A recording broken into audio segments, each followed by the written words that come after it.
Hello Pisces, this is your Astro Tarot and Sexology with Crystals and Stones by Tiiyae BroxSun for the forecast of the lunar eclipse known as full rose moon and full strawberry moon, June 4th today. You can see it in the western skies, western hemisphere, Los Angeles. You can see it at 11:44 a.m. today in just 2 hours. Or a little bit more. I'm going to try to make this quick, so I'm going to do it differently. I pulled your cards with the selenite wand, and it takes time, but it's accurate. And so I'm going to show you the cards first, and then let you know what they mean. This is the first card for your overall week, and that is the Six of Swords. Your love card this week is the Seven of Swords.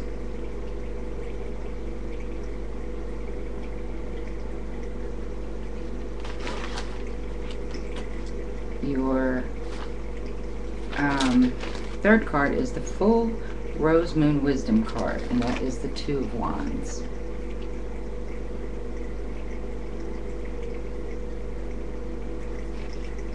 And lastly, your sextology card is the Moon. Okay, the Six of Swords many times represents travel, journey, a journey transitioning. It could mean a love proposal in situations, and it could mean the journeying and transitioning, I believe, sticks out here because of the eclipsing this week, the lunar eclipse today. And it also sometimes means wasted effort. As you see, she's journeying with, she's not alone, she has a journeyman behind her on the ship. But you see there's swords sticking up and swords coming down. And overall, this could mean delay. Sometimes it means messenger or headed for trouble, and sometimes out of control.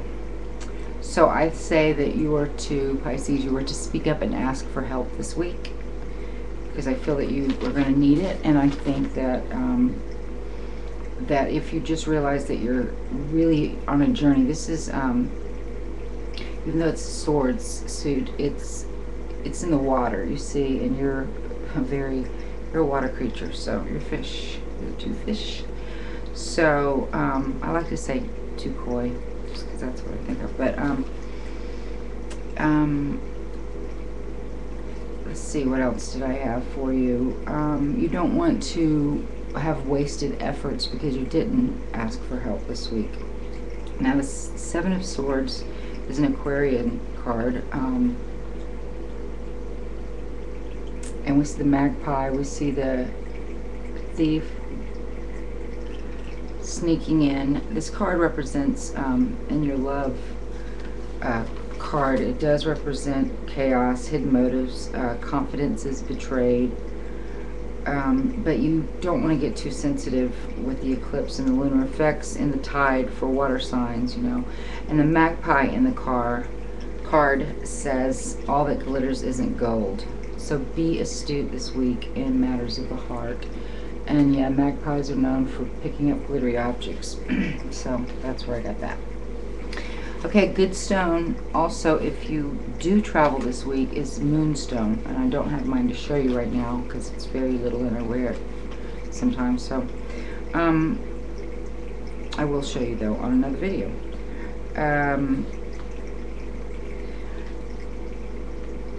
A good stone for this is sodalite, to get through to do psychic work and find hidden meaning and hidden motives. Sodalite is a blue stone with white veins, and I think that would help you this week to see through illusions.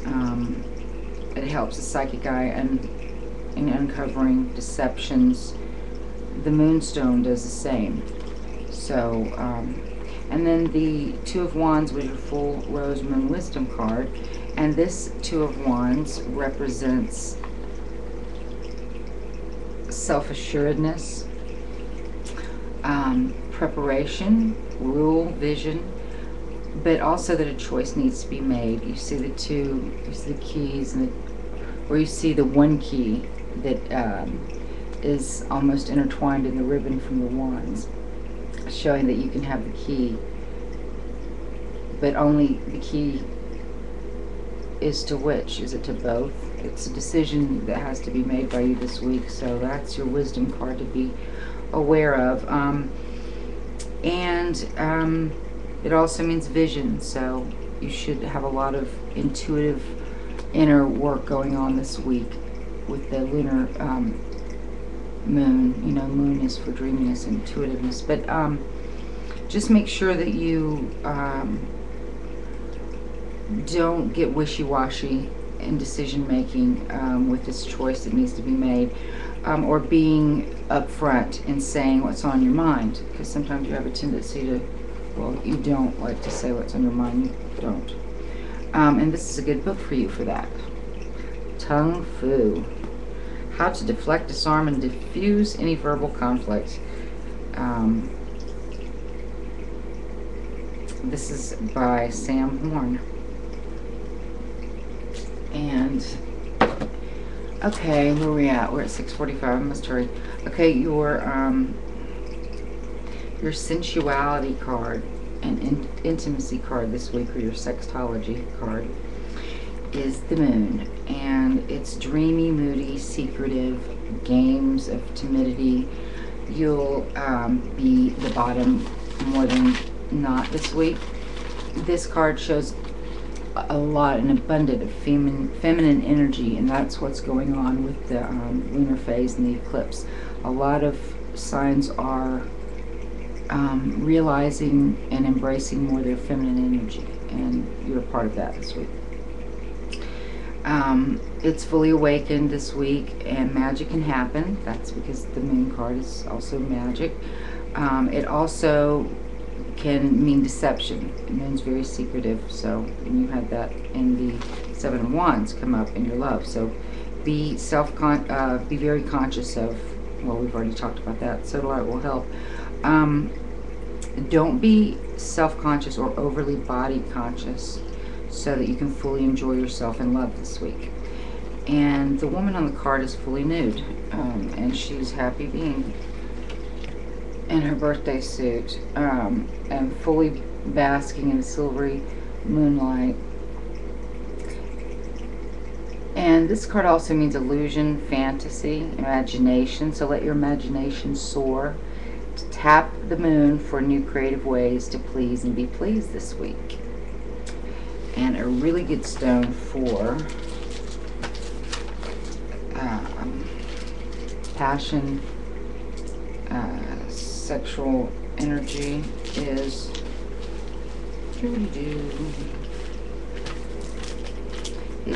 the carnelian. The carnelian stimulates sexuality, and for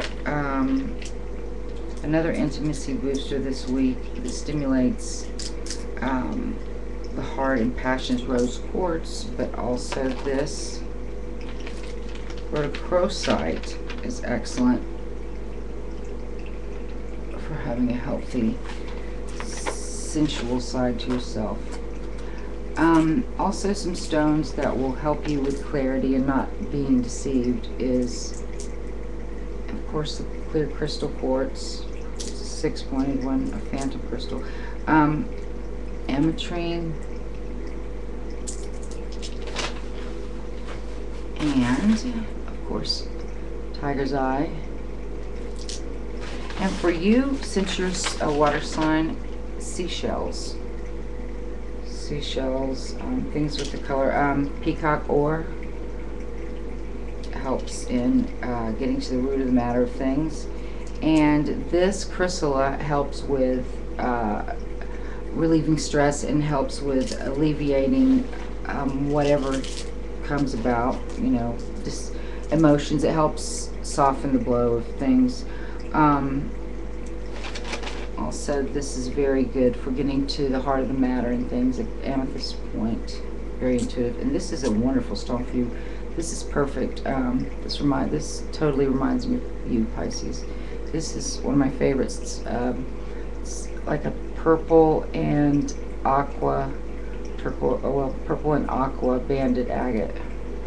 And it's very relieving, stress relieving, soothing.